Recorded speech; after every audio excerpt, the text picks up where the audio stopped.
From LinkedIn News, I'm Leah Smart, host of Everyday Better, an award-winning podcast dedicated to personal development. Join me every week for captivating stories and research to find more fulfillment in your work and personal life. Listen to Everyday Better on the LinkedIn Podcast Network, Apple Podcasts, or wherever you get your podcasts.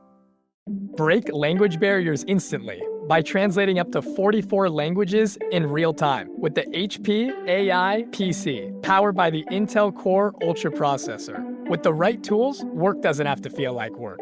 Learn more at hp.com/AI PC. Hey, I'm Kwame Christian, and you are about to step into the world of Negotiate Anything, the #1 negotiation podcast in the world where we teach you how to make difficult conversations easier while getting more of what you want in the process. Each episode is packed with practical tips and strategies from the experts. We delve into negotiation, conflict resolution, and leadership skills that are crucial in both business and in life. Whether you're closing a deal, managing a team, or navigating personal relationships, Negotiate Anything provides you with the tools you need to succeed. Our conversations are real, relatable, and most importantly, rooted in practicality. So if you're ready to transform your conversations and elevate your negotiation skills, join me on Negotiate Anything. Subscribe and listen on Apple Podcasts, Spotify, or wherever you love to listen. Let's make every conversation a winning negotiation. Jeff, welcome to the show. Thank you so much for having me. I really appreciate it. Yes, and I appreciate you, my friend. And now, listeners, I know what you think I'm going to say. Hey, Jeff, well, let's start off by telling us a little bit about yourself and what you do. But that's not what we're going to do directly this time, because right now in our midst, we have an interview expert. So before we actually give Jeff the opportunity to answer that question, Jeff, can you teach us what people should be looking for in terms of how to respond to this question and some mistakes people typically make at this point? Yeah, so just to set the context, tell me about yourself is a first impression question. So we're trying to win that person over extremely quickly. And the biggest challenge area is that people forget about the relevancy. So we're always trying to tap into, well, what's the company we're interviewing for? And what's the role relevancy? So I like for people to keep this answer really short and concise. Specifically, you're looking to align 3 key areas that align with the job and the company. And you're just simply telling your interviewer, you know what? And my fake interviewer is always Sue. So I always just say, Sue, I thought a lot about that. And the 3 areas where I see my background really aligning the best with this role are A, B, and C. I am happy to dive into any of those areas in more detail if you like. And I'm also happy to walk you through my background if you like. Where should we go next? So basically what's happened here is you've shown great role alignment. And if they really are asking you, walk me through your background, you've checked that box. Because some people, when they ask that question, actually do want you to walk them through your background. Some don't, but we don't know unless we ask. And so it's a great tip. Follow the rule of 3 and try and keep that answer 1 minute or less. Oh man, this is a masterclass already. 40 seconds in. This is immense value very quickly. Let me speak selfishly. So usually when I'm booking speaking engagements, I have like my internal team negotiating those deals or my speakers bureau who does that. And there's a client or potential client that wanted to know like, hey, can we interview you beforehand? And I haven't gotten that request in years. I'm almost embarrassed to admit my ego was inflamed. Like, you want me to introduce myself? You should do the research. Right? That's why you're here, right? And so when I was thinking that, what if they ask me, tell me about myself? And I was like, I don't know where to even go with the question because I haven't had to answer that question in such a long time. So the fact that this came up at this time is perfect for me. So selfishly, I appreciate this. And I love the fact that we have a very clear mental model for how to respond to this. Stick with the rule of 3, and then ending with curiosity. Keep it short and sweet, recognizing, hey, this is relevant to you. Here are 3 ways it's relevant. I'll let you guide the way. Tell me what goes next. And so this is obviously works really well with negotiation strategy, leaning in on asking questions, but doing it in a respectful way in the scenario where you're not like monopolizing the conversation and taking it off track by rejecting the answer of that question, but saying, hey, I can't answer it. Here's a short answer. Where else would you like me to go? I think that's brilliant. Awesome. Yeah. So with that, Jeff, tell us about yourself. and what you do. So for the purpose of this conversation, because you focus on negotiation, I'm going to answer that question from this angle, from that angle. So what I think is important for the audience to know is that I've negotiated over 1,000 job offers, and over 500 of those have been with candidates who have gotten offers at Google. And I like to focus in on a lot of items, but if we're just talking about the actual negotiation process, being gracious and kind is my number one. Going in with a script and being slowing everything down is two. And then third is a high anchor. There is tons of data and science to back up the fact that providing a high anchor can really set you up for success. Now, I'm happy to discuss any of those areas in more detail, which I'm sure we'll cover in this conversation, but happy to let you lead and guide. I love this. Listeners, you can hear it. I'm giddy about this. This is a really strong start. And you wouldn't be surprised, listeners, but Jeff is very prepared. So he came with prep for this interview, and I'm excited about it because one of the things that you said in the prep that you wanted to talk about that I think is so important is focusing on that rule of no numbers until they love you and want to hire you. And this applies in job negotiations, but I think in all of the negotiations that seem to be or appear to be transactional on their surface, we can be drawn into the numbers so soon before we even do any work to establish the relationship. So tell us a bit about this rule that you've established, no numbers until they love you and want to hire you. So any good point of contact, right? For the most part, big companies, we're talking recruiters. Smaller companies, your first point of contact might actually be the direct hiring manager. Any good recruiter or hiring manager is going to try to get those numbers out of you right in the beginning. The challenge is you don't actually know much about the job. You don't know much about the responsibilities outside of the job description, and that's not a lot. And so deflecting in a really kind and positive way can be really impactful. So if that person comes in and says, well, what's your salary expectations or what salary range do you have? You say, thank you so much. I really appreciate you asking. I'd really like to learn a little bit more about the role and company, meet with the team before providing any numbers.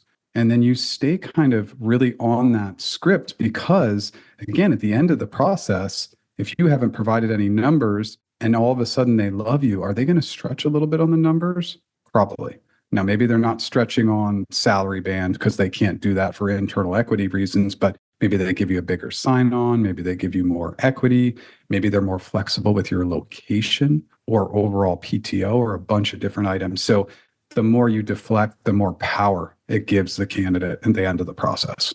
This is so important for a number of different reasons. First of all, negotiation strategy. We recognize that this is sound. And we'll go deeper into why this is sound, but I just want to state that and move on to the other things too. One of the things that you said is that the number might change based on how much they like you. So this is not a situation where we have this objective reality of the numbers, like the numbers are what they are. So why don't we just get to it now? No, I recognize that the numbers are going to be more favorable to me if you see me more favorably. So let me work on investing in our relationship. And then we can talk about the numbers because the numbers are often not as concrete as they initially appear to be. And then lastly, we have to talk about pressure too, because let's say we understand why this is such a powerful tactic strategically. Okay, this is why we want to execute it. We recognize that we can get the power of positive biases moving in our favor by making sure that they know, like, and trust us. That helps us favorably. But managing the pressure that you feel in that moment is a completely different element that we often don't appreciate. So first, let's start off by addressing why this is a sound negotiation strategy, and then we'll move on to addressing the pressure management portion of it. So let's really paint this picture as to why this is such a powerful negotiation strategy. Yeah, it's because the other piece that you just tapped into that I wasn't really thinking about when I brought up these details is up-leveling. So for instance, and we can obviously go back and forth in a number of different areas, but let's say you're interviewing for a director level role, but you go in and you crush those interviews and they have the same opening at the director and VP level role. Well, they'd still be taking those salary considerations into mind, and that might skew them to just want to hire you at the director level role because your salary expectations are just that much lower. Something as simple as that. It's just to recognize that importance. And I don't want to forget this other critical piece. It's okay to bring awareness into that conversation. If they really push and say, I really need to have your numbers before moving forward, We bring in that awareness and empathy. We say, thank you so much. I appreciate that. I understand you're doing your job. It's your job to get these numbers, and I get it. It's also important for me to understand a little bit more about the role in the team before I provide those expectations. Hello, my friends. Before we get back to today's episode, I want to ask you a question. Have you ever wondered how to elevate your team's negotiation game and how you can help the folks on your team have better, difficult conversations? At the American Negotiation Institute, we offer transformative keynotes and workshops tailored to empower professionals with top-tier negotiation and conflict resolution skills. Whether it's a keynote for your next event or hands-on training for your team, we've got you covered. Don't just negotiate. Master the art with the American Negotiation Institute. Click the link in the description to find out more. Elevate, negotiate, and succeed.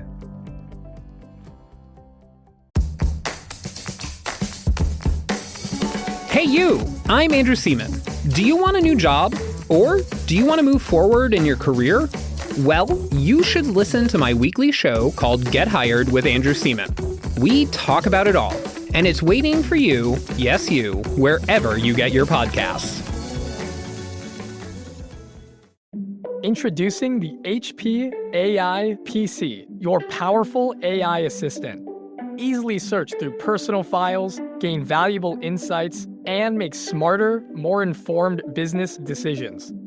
Unlock the future of work today with the HP AI PC, powered by the Intel Core Ultra processor. With the right tools, work doesn't have to feel like work. Learn more at hp.com/AIPC.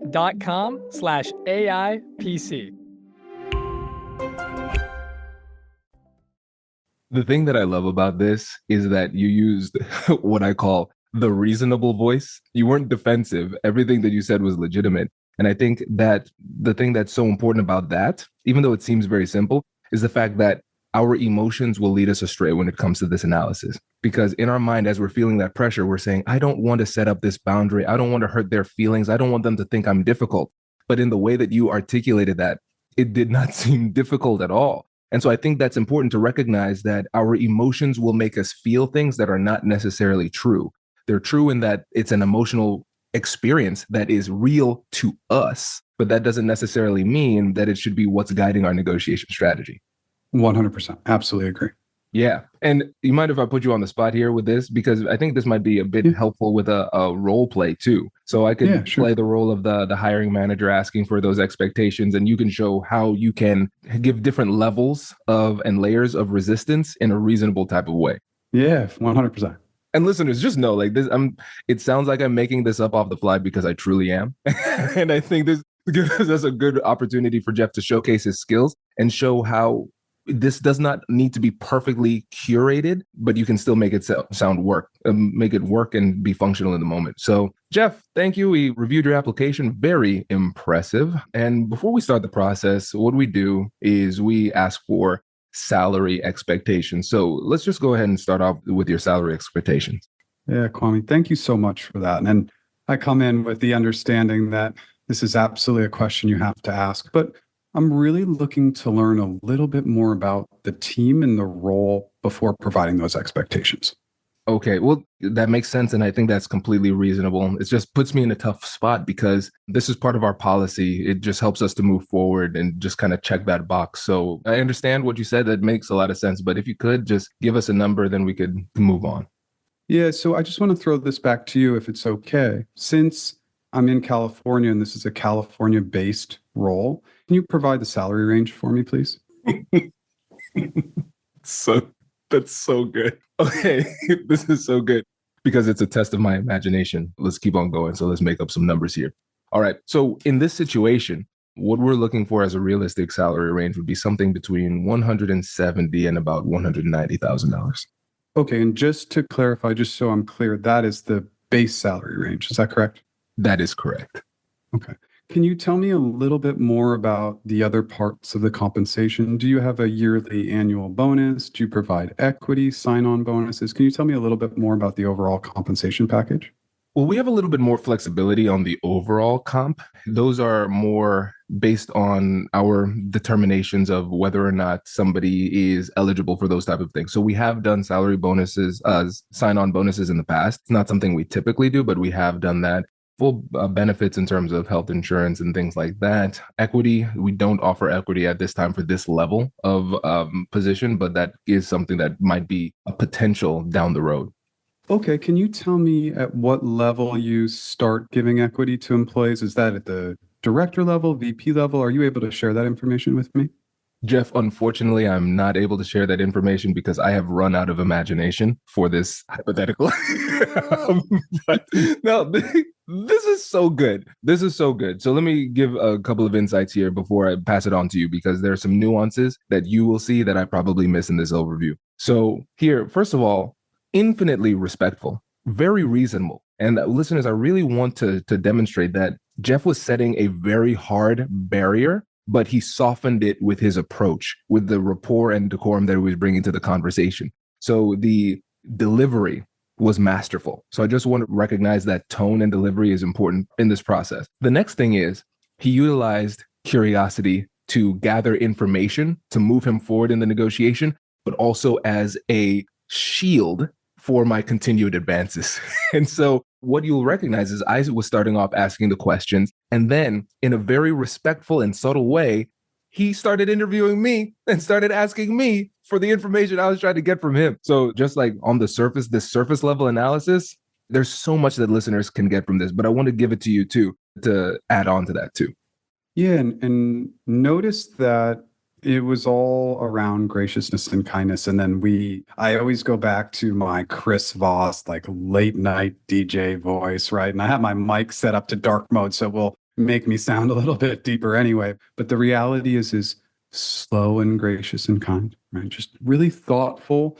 And then it's almost the simplest statements are so impactful. Thank you. I appreciate that. I understand. Can you tell me a little more? And you can see my voice goes down. I get a little softer, a little slower, and just these little basic things. And I'm sure you talk endlessly with people about pitch and tone. Pitch and tone in negotiation is 3/4 of the battle, at least.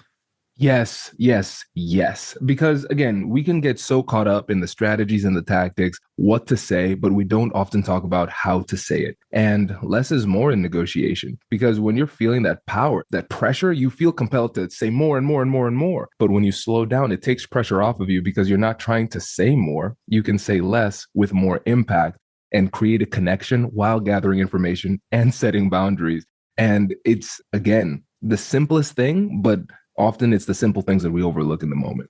Absolutely.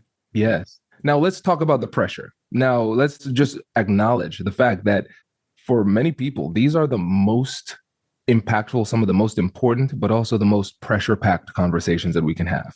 And so people are going to have to perform under pressure. And so what advice do you have for people when it comes to managing your emotions under pressure so you can actually perform when it matters most? Yeah, so here's the great news. It's only in maybe rare circumstances that initial conversations where comp would come up would be done via video. Almost always, it's still almost always primarily phone. So the way we reduce anxiety is a script. And so with all my negotiation clients, I tell them to say no to video conversations, only phone conversations, so that they can, now, of course, with the interviews, most of them are still to date video, but with a phone conversation, you can just say, oh, I can't hop on video. I'm in between places. Can we just hop on a phone call? But really, they're in a very solid place to have the conversation. And they have a script, not only with the set anchor, but with objection handling. And so much of that script, and I'm sure we can dive deeper into this, but so much of that script is, thank you, I appreciate that. And then when we get into really negotiating the numbers, I'd really appreciate if you advocate for me, partner with me, support me, right? And so you get all these really positive words to use, but absolutely a script just removes a lot of the ambiguity for how to respond. You actually have an outline of how you are going to answer and tackle those questions. I love the fact that we don't need to learn any complex negotiation jargon for this. We can go back to what our parents have been telling us since we were children. Please and thank you still works in this situation. And now let's get into scripts just briefly, because when people see a script, they might think Hollywood, everything is scripted. They say this, I say that. And then if it goes off track, then I'm completely lost. And so when it comes to scripting these conversations, what are the things that people often misunderstand about scripting that holds them back? It's understanding that probably repetition is okay. I think they get scared to give similar responses. And so when I work with my negotiation clients, basically I say, we're not really changing a lot of the script. And I actually use those 3 words we mentioned. So most of my clients are going into big tech. So their point of contact is a recruiter, and recruiters are not incentivized to hold back money. So we can talk and use words like advocate and partner and support, but it's intentionally repetitive because it means that we are not moving from our position. And so when all these objections come through, I say, just get repetitive with what you said before, but just move out a word, change the order of a couple words, but you're basically saying the same thing. Go get me that money and get it for me now in the nicest way possible. This is good. And I love the fact that you advocate for repetition, because I think it's one of the most underutilized negotiation strategies. Stay on message. But what if they ask the same question again? If they ask you the same question, it's the same answer. That's not your fault. So don't feel bad about that. And so repetition is really important. A lot of times as negotiators, sometimes we test people. So we'll ask one thing one way, we'll ask it another way. I'm going to try to figure out a way to soften this boundary that you put up. But if you just say, yeah, I don't feel obligated to entertain you by spicing up my responses, the response is the response. And if you ask the same thing, I'm going to give the same response, and that's it. I think really empowering people to be repetitive on these key issues is really, really helpful, because you can confidently state your position and stay on message without having to adopt that extra mental load of digging deep into your bag of tricks, of saying the same thing in a different way when it's not necessary. Stay on messages is the perfect piece of advice. Absolutely agree with that. And there can also be that piece of space. If that person just absolutely goes a little crazy on you, the goal would be to build the space and say, I'd really like to think about it. Maybe we can connect tomorrow. Let's take a look at our schedules, find a time for us to connect. And I just have to mention it before we hop off. I'd also really appreciate if you can, in that time, if you could advocate for me, I'd really appreciate it. And so you're putting in that kind of final poke. But again, if they do get to some level of rigidity at some point in the negotiation, you want to build in that space. I am and believe that space can be incredibly valuable in negotiations. Yes. And sometimes that space does the work for you, because you might run into that rigidity. And that simply might be because they did not consider what you said in this negotiation. And so they don't feel safe accepting or adjusting without giving it fair consideration. So sometimes when you start to run into a barrier, don't feel obligated or pressured to close the deal right now, because it might not be possible to close the deal right now. Psychologically, they may not be at a point where they're willing to adjust at this level. And so sometimes, like you said, the best thing you could do is just say, hey, I think we've made some progress. Let's follow through tomorrow. And sometimes they organically make that adjustment and start the conversation with that adjustment. And the space did that work for you. So I love that advice. Just injecting a little bit of time, that can be all you need in some of these conversations. Yeah. And remember, and for anybody who's listening, who's considering negotiating a job offer, a lot of times your point of contact is not the decision maker. So we actually have to build space for them to go talk to the decision makers to see if they can get more money. And I just historically have not seen, especially if we talk about the big companies, for example, recruiters are not incentivized to hold back money from their candidates. The candidate actually is a sale for them. It's a number. It's a check mark that they need to complete within a month, a quarter, a year, et cetera. So they want to get you that money if they can, because it makes you easier to close. So, but they need to go back and speak to the decision makers. So if they get really fired up in the moment, it's just a good idea to build space so that they can say, oh, all right, I don't like Jeff, but now that we've hopped off, let me go back to the decision makers one more time and just see if I can get a $10,000 sign-on bonus, or see if we can add just $50K in equity. Because with that space, they can at least decide that they're going to take that additional step, which usually they will. Oh, this is an unexpected gem. Let me take a slightly selfish turn in this conversation. So, in a few days, I'm flying to LA to do a training for a team of recruiters. And so, for recruiters who are going to be working with the candidate, would it be beneficial for them to almost coach the candidate on how it would be best for them to work with the recruiter? Oh, 100%. Recruiters should take ownership. I mean, I think it's a little bit of a challenge in the industry for recruiters, but if recruiters set everything up on the front end for how things work from the interview process to negotiation to the end pieces, they'd be creating a better candidate experience. And with a better candidate experience, the candidate is more likely to accept the job. So setting these things up front is really important. But at the same time, I encourage recruiters to aggressively go after salary expectations in the initial conversations, because that's going to be beneficial for them to return to later on. Now, my job is to root for the candidate, right? But if I was a recruiter, and when I recruited for about 15 years, I was so aggressive. And I used, again, we brought in a Chris Voss trick, but I also use a Tony Robbins trick when I ask about salary expectations and they say, I don't know. And I just say, well, if you did know, what would it be? Oh, that's good.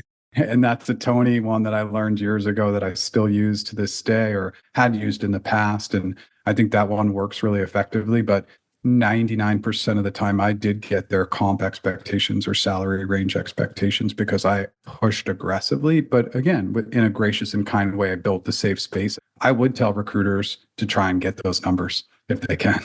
Okay, that's good. That is good. Yeah, I was interested to hear your perspective on that, because the two sides of the equation in it.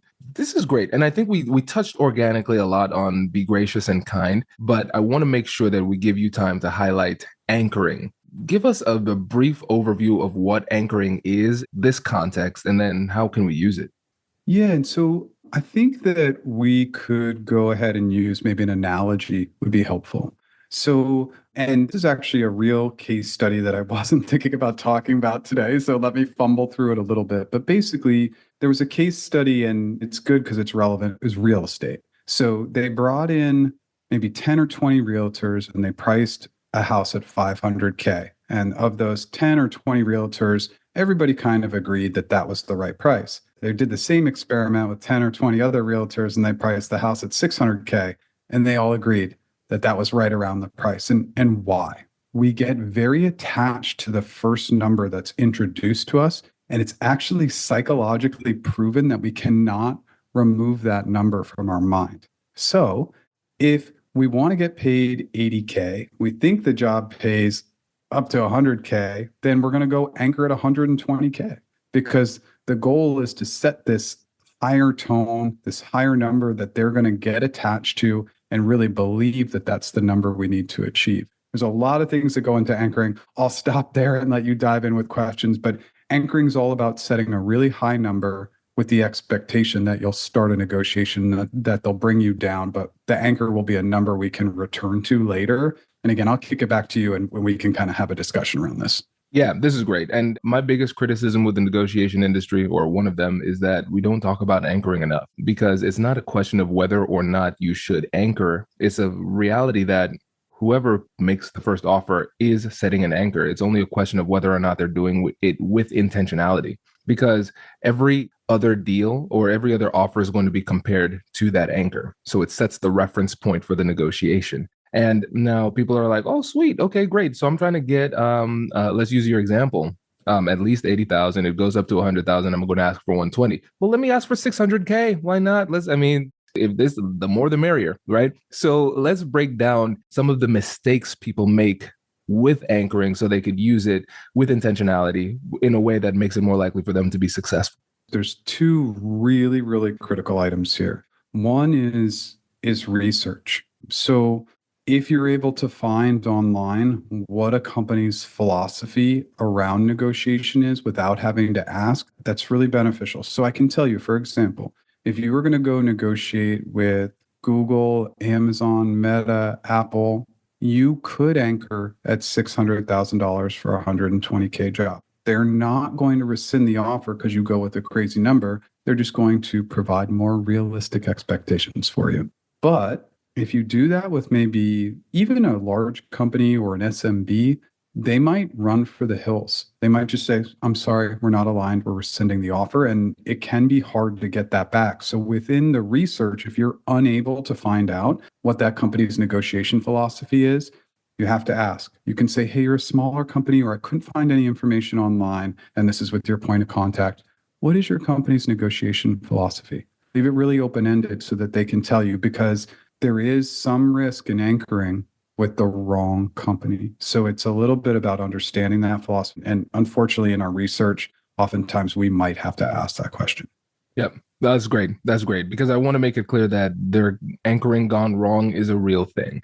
And so it has to be realistic, because if you go way above and beyond, it shows that you haven't done your homework. You don't care about our negotiation philosophy. You don't care about what's realistic. You're being a selfish negotiator and uninformed, and it diminishes our credibility and makes it hard for us to be persuasive or likable in that interaction, which makes it less likely for us to be successful. So it's important to have those parameters. But when you do your research, feel empowered to make this anchor, because if you do your research, you're starting the negotiation off with the highest dollar value that you can reasonably justify with the data that you find. And then you start the conversation off, and now most likely they're going to pull back, and there's a little bit of give and take. But again, we've done a great job of starting this conversation off with rapport, creating a strong relationship. So now we have invested into that relationship, which makes it a little bit more tolerant of the natural give and take that comes with negotiation. But we've put that toward the end.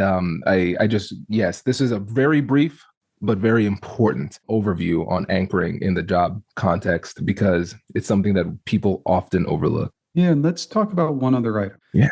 It's really powerful in secondary negotiations. And just to kind of double down on that item, basically what I mean by that is oftentimes we come in with this high anchor. Let's talk about the big tech companies. That's where I help most of my clients. And we come in with this big anchor. Recruiter tells us we're crazy, all these normal things. And then they go back and we ask 400,000 and they come back with 280, for example, total comp. So we're 120K off. Now we use the anchor to our benefit to look really reasonable. And we say to our recruiter, Jane, we say, Jane, I think we're making really good progress. And I just want to say thank you so much for all the work you're putting into this offer. If you can meet me in the middle at 340K down from my initial expectation of 400K, I would strongly consider this offer. And so we use that anchor as a data point in future negotiations, and we start to look reasonable, even though our anchor was completely not reasonable. So it's a really fun tactic, and it's one that I use oftentimes, and it works. It starts to make the candidate look incredibly reasonable when, again, their initial anchor probably wasn't that reasonable. Yes. And again, going back to that tool of being gracious and kind, being a good human in these situations, blending that with the contrast principle of the anchor, the initial starting point and where we actually are, the more you reference that, the more reasonable you become, because you say, yes, my initial offer was 400,000. I'm willing to flex on that. I find ways to reference my anchor throughout the negotiation multiple times, because it makes it seem more real and makes my adjustment seem more significant as well. So just recognize when Jeff said, yes, 400,000, that was with intentionality. That's part of the strategy. The more you reference anchor, the more real it becomes. Absolutely. Yeah. Oh, this is good. Jeff, this is great. Listen, I think a lot of listeners are saying to themselves, okay, I think I need some Jeff in my life, and maybe I'm looking for a specific AI tool that might be coming out in 3 weeks. Do you have anything that you could give them that could help them with that? Thank you so much for that. Yeah. So basically, I've spent the last 6 months building a tool that, and I won't be the only one on the market. And basically, it's an AI tool that helps you improve your interview answers. I feel so excited about the tool because I've done 2,500 one-on-one coaching sessions, interview coaching sessions over the last 5 years. And I learned so much from people who are listening to this podcast. They continued to show me what a good answer sounded like. And so, yeah, it sits on ChatGPT, but it's really going to dive in and give people actionable advice. Instead of giving this overview with very cookie cutter or broad advice, it's intended to help people fix parts of their answers in little bite sizes so that somebody could use the app for 5 or 10 minutes and feel like they got somewhere, feel like they improved. So the launch date is February 26th. And I say that with dev always being a little scary, but I've put that date out there. If it needs to get pushed, that's okay. Anybody who's curious about finding out more about it, it's just practiceinterviews.com. They can click on the AI button. We're allowing early adopters on there to test it for free. And then if people want to give us user feedback, we're really excited about that. I do one-on-one interview and one-on-one negotiation coaching. And obviously, I also have a interview mastery course, and all of that's at practiceinterviews.com. Jeff, this was an absolute masterclass, my friend. Really appreciate you coming in and sharing your wisdom with us. Kwame, I feel so grateful to you for inviting me. So thank you so much. My pleasure. Wait. Now, before you sign off, I have something to tell you that I've never told you before. Just kidding. I've told you before, but you should listen to it again. I want you to know about Negotiate Anything Premium. Imagine all of the things that you love about our traditional feed, plus so much more. I know you like our traditional feed because you're at the end of the episode. And with Negotiate Anything Premium, you'll get more bonus content you've been asking for, more of the expert insights that you can't get anywhere else, and more exclusive behind-the-scenes access into every conversation. Are you ready to get more of what you want out of your life, career, and every conversation? With Negotiate Anything Premium, you'll have access to more high-level, custom-designed content and insights, giving you the tools you need to negotiate higher salaries, better deals, and better relationships in your life and career. Once I had a listener share that Negotiate Anything helped her to negotiate a $53,000 raise. Could this be you? What would that mean for your life? I've seen firsthand the impact this model has had on my life and the lives of my corporate clients, and I am confident that it can do the same for you. Are you ready to negotiate more of the best things in life? Click the link in the show notes to learn more. I'll catch you later.